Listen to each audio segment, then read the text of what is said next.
tradisi dan kebudayaan, serta seluk-beluk yang menyangkut kehidupan manusia, dipelajari dalam antropologi. Dalam menjalani kehidupan, manusia memiliki keyakinan tersendiri. Pada setiap keyakinan, mengajarkan manusia untuk berbuat baik antar sesama manusia dalam kehidupan sehari-hari. Oleh sebab itu, masalah religi menjadi keyakinan dan pedoman hidup. Demikian halnya dalam kehidupan Bugis Makassar sebelum Islam. Kepercayaan dan keyakinan telah disebut dalam Sure Galigo, yang mengutarakan suatu kepercayaan kepada satu dewa yang tunggal. Dewa yang tunggal tersebut disebut dengan beberapa nama, seperti Patotoe atau dia yang menentukan nasib, Topalan Roe atau dia yang menciptakan, Dewata Sowae atau dewa yang tunggal, Turie Arana, yaitu kehendak yang tertinggi, dan Puang Matua, yaitu Tuhan yang tertinggi. Sisa-sisa kepercayaan lama yang mempergunakan konsep-konsep tersebut masih tampak jelas. Misalnya pada kehidupan Tolotang yang berdiam di Kabupaten Sidenreng Rapang, menamakan kepercayaan mereka agama Toriolo atau agama Tolotang. Pemerintah memasukkan kepercayaan Tolotang ke dalam golongan agama Hindu Tolotang dengan konsep Tuhan tertinggi mereka yang disebut Topalan Roe atau dia yang menciptakan. Kepercayaan lama juga masih berlaku di Toraja. Menamakan kepercayaan mereka Aluk Todolo dengan konsep Tuhan yang tertinggi disebut Puang Matua, yaitu asal segala kejadian, dan Aluk Todolo yang berarti aturan ketertiban orang terdahulu. Demikian halnya dengan Amatoa yang berdiam di Kajang, Kabupaten Bulukumba, menamakan kepercayaan mereka sebagai Patuntung dengan konsep Tuhan tertingginya disebut Turie Arana, yaitu sumber segala kejadian dan penentu segala nasib dalam kehidupan di dunia. Patuntung merupakan kepercayaan pemujaan terhadap kekuatan alam dan arwah leluhur, atau animisme dan dinamisme, yang dianut oleh masyarakat tradisional Makassar, termasuk Amatoa. Animisme adalah kepercayaan kepada makhluk halus dan roh. Awalnya muncul di kalangan manusia purba. Animisme mempercayai bahwa setiap benda di bumi ini mempunyai jiwa yang mesti dihormati, agar roh tersebut tidak mengganggu manusia. Begitu pula dinamisme, yaitu kepercayaan terhadap suatu benda yang diyakini memiliki kekuatan gaib. Kepercayaan ini juga sudah ada pada manusia purba. Menurut Matulada, sejarah hadirnya orang pertama di Kajang bermula hadirnya Amatoa yang dipercayai oleh masyarakat Kajang sebagai orang yang pertama diturunkan oleh Turie Arana sebagai yang maha berkehendak. Dan tempat pertama kali diturunkan adalah tempat mereka berdiam sekarang, yaitu Tanah Toa atau Tanah Tertua. Mereka percaya bahwa Amatoa diturunkan pertama kali, sama seperti dengan nama tempat diturunkannya, yaitu Tanah Toa.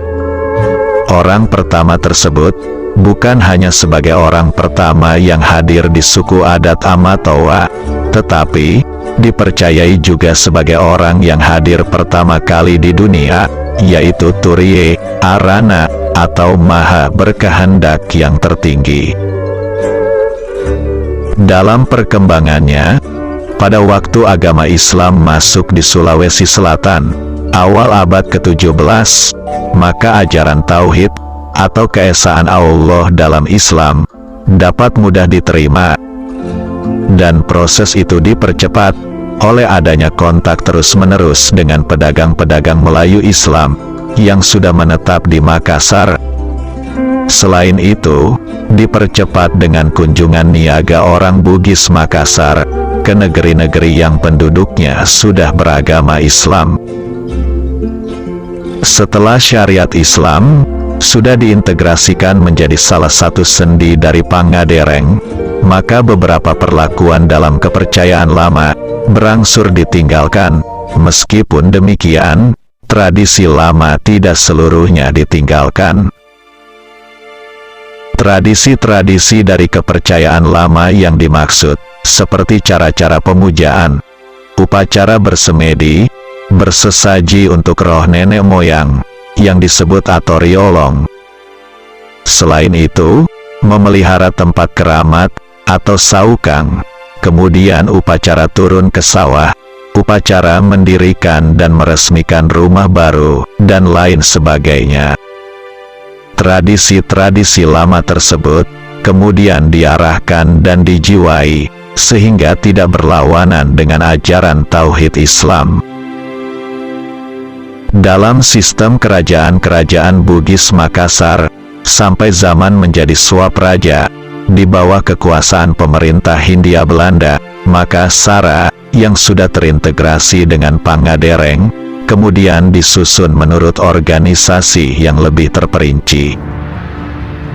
Selanjutnya, berkembanglah suatu pembagian lapangan, yaitu Sara mengatur kehidupan keagamaan, dan adat mengatur kehidupan duniawi dan politik bernegara. Dengan adanya rincian lapangan antara Sara dan adat, sehingga pegawai Sara seperti Kadi lebih leluasa menjalankan tugas utamanya dalam mengembangkan ajaran Tauhid Islam. Adanya perpaduan pranata Sara dan adat yang tidak saling bersaing, keduanya dapat duduk dalam satu panggung dan saling menghormati dan membantu satu sama lain. Tradisi kepercayaan lama berbaur dengan tradisi Islam sebagai tradisi baru. Kendati pada perkembangannya, tradisi kepercayaan lama yang tidak sesuai akidah Islam perlahan ditinggalkan. Dalam praktiknya, Islam semakin memantapkan diri serta mendapatkan tempat dengan membentuk organisasi-organisasi sosial hingga panggung pemerintahan kerajaan. Di Kerajaan Bone, meskipun awalnya terdapat penolakan karena alasan politis, dan belakangan menerima Islam sebagai agama kerajaan, akan tetapi setelah Islam menjadi agama kerajaan, Bone lebih dahulu menerapkan syariat Islam di Sulawesi Selatan, yaitu pada masa pemerintahan Lamadaremeng, Raja Bone ke-13. Meskipun Lamadaremeng terkenal ketat dalam pemberlakuan syariat Islam, akan tetapi tradisi kepercayaan lama tidak langsung diberangus. Bahkan ia merangkul tokoh-tokoh adat untuk membantu penyebaran Tauhid Islam. Dengan cara Lamadaremeng seperti itu, ternyata sangat mempercepat eksistensi Islam di Kerajaan Bone. Lantas ia mendatangkan Kadi, selain mengurus tentang penyebaran ajaran Tauhid Islam, juga menyandingkan dengan adat dalam pemerintahan. Oleh karena itu, kedudukan Kadi sebagai pegawai Sara duduk bersanding dengan adat dalam pemerintahan dan saling menghargai. Perlahan tapi pasti, sisa-sisa tradisi kepercayaan lama yang tidak sesuai syariat Islam mulai ditinggalkan oleh masyarakat. Meskipun harus diakui, hingga saat ini masih kerap didapati tradisi-tradisi kepercayaan lama, akan tetapi konsentrasinya tidak lagi seperti sebelum masuknya Islam. Artinya tradisi tetaplah tradisi, dan tidak bercampur aduk dengan syariat Islam. Bahkan dengan kehadiran Islam, turut memperkaya khazanah tradisi-tradisi lokal. Hal itu dapat dilihat, misalnya dalam acara pernikahan yang syarat dengan pengaruh tradisi Islam, begitu pula gelaran-gelaran tradisi lainnya. Perjuangan Lamada Remeng kemudian dilanjutkan oleh raja-raja Bone selanjutnya, di mana parewa Sara seperti Imam, Hatib, dan Doja mulai terbentuk di pusat-pusat konsentrasi di wilayah kerajaan Bone. Puncaknya terjadi pada masa pemerintahan Lapatau Matanatika, Raja Bone ke-16, dan berlangsung sampai sekarang. Demikian pula di kerajaan Wajo, mulai terbentuk organisasi sosial. Di setiap limpo memiliki pemerintahan sendiri. Setiap limpo mempunyai penguasa dan pejabat-pejabatnya sendiri. Pejabat adat sebanyak 39 orang. Mereka memilih satu orang sebagai Arum Matowa, sehingga genaplah menjadi 40 orang. Begitu pula pada sektor Sara, terbagi menjadi beberapa limpo, dan setiap limpo memiliki pejabat Sara. Hal ini sebagaimana awal pengislaman di Wajo oleh Datok Sulaiman atau Datok Ribandang. Ia menunjuk pejabat-pejabat Sara di setiap limpo, yaitu Hatib 2 orang, Bilal 2 orang, Penghulu 1 orang, dan Amil 1 orang. Untuk seluruh kerajaan Wajo ditetapkan seorang kadi. Untuk menyatakan dengan jelas kedudukan Sara dalam hidup politik kerajaan, maka dalam suatu musyawarah, Arum Matowa Wajo duduk di tengah, para pejabat adat di sisi kiri, pejabat Sara di sisi kanan, menurut aturan derajat kepangkatan masing-masing. Juga ditunjuk 40 orang mukim, yang bertugas untuk selalu menghadiri salat Jumat, agar salat itu selalu sah adanya. Di Bulo-Bulo, Kabupaten Sinjai, semua pejabat Sara berjumlah 40 orang, yang disebut parewa Sara, yaitu 2 orang kadi, 8 orang hatib, 8 orang bilal, 8 orang mukim, dan 7 orang wakil mukim. Kedelapan mukim tersebut bertugas menghadiri salat Jumat dan mengatur perayaan Maulid dan Hari Raya Id, dan untuk berdoa secara bergantian selama 100 hari apabila raja mangkat. Oleh sebab itu, dahulu pejabat-pejabat Sara, terutama kadi, dipandang sebagai orang terkemuka di kerajaan. Hal ini berlaku di seluruh kerajaan-kerajaan Bugis dan Makassar, serta kerajaan lainnya di Sulawesi Selatan. Seorang pejabat Sara dengan sendirinya orang berilmu. Oleh karena itu sangat wajar apabila mereka ikut dalam musyawarah adat, atau duduk bersama dengan raja dalam setiap upacara. Apabila dilihat dari sudut ilmu kebudayaan, maka cara-cara penyebaran yang dilakukan oleh mubalik-mubalik Islam ketika itu adalah sangat tepat, karena melakukan pendekatan melalui pemahaman atau struktur sosial dan adaptasi kulturil. Dengan begitu, sehingga dapat dengan mudah Islam berkembang pesat di Jazirah Selatan Sulawesi. Dengan pencapaian adaptasi kulturil tersebut, sehingga Bugis Makassar telah merasakan identitasnya sebagai halayak Islam, dan menjadi komunitas Islam yang diperhitungkan di Nusantara, bahkan hingga luar negeri, seperti yang ditunjukkan oleh Syekh Yusuf yang mengembangkan ajaran Islam hingga benua Afrika. Demikian halnya, gerakan-gerakan pemurnian ajaran Islam, seperti yang dilakukan oleh Muhammadiyah, sejak tahun 1930-an, lambat laun gerakan itu merambah ke seluruh daerah pedalaman Sulawesi Selatan.